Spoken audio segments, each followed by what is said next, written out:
Alright, so for this video we're going to try out one of these aftermarket Briggs & Stratton carburetors for the newer Briggs & Stratton engines.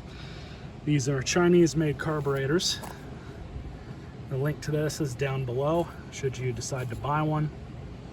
Make sure you buy the correct one. If it's got this primer bulb, it does not have AutoChoke. So you're going to be looking for this little white piece right here and no butterfly rod or valve vane that goes in the front part of the carburetor. There's the back. So it's pretty simple. First, what we're going to do is pull off your filter cover, pull off your air filter. Now I decided to pinch off the fuel line, and we're going to remove the filter box. You have a 5/16 this side. You can use a 9/32.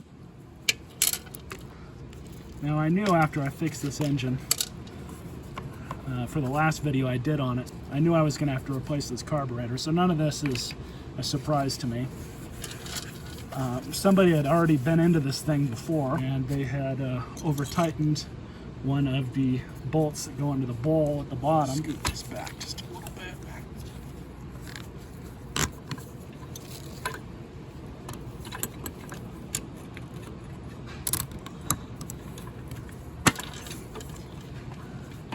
It's off. Carburetor's off.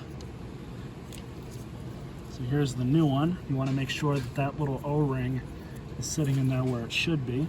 Make sure everything's good. We're going to have to put this gasket on. No big deal there. Slide the linkage back over the valve.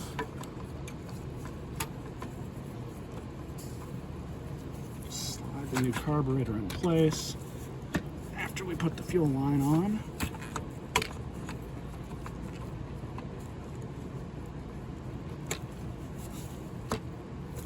There we go.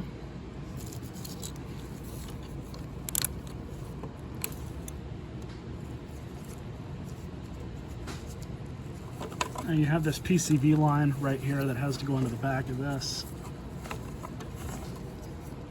So make sure that goes on. 5/16 go on the sides.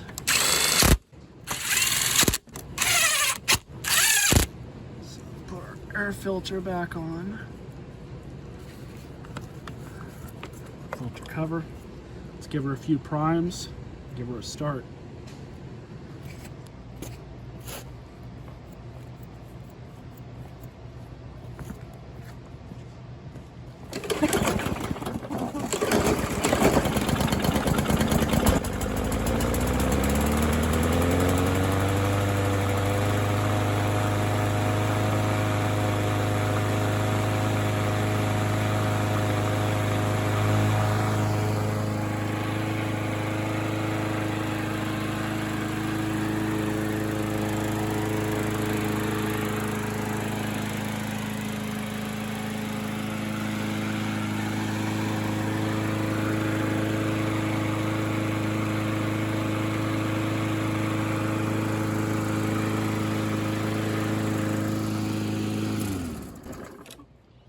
Now, one thing I want to point out, these lower end Briggs 300Es, all of them that I've ever gotten in, even the ones that were almost brand new, all of them have had a lumpy idle, or a surge, if you will, when they were running straight from the factory.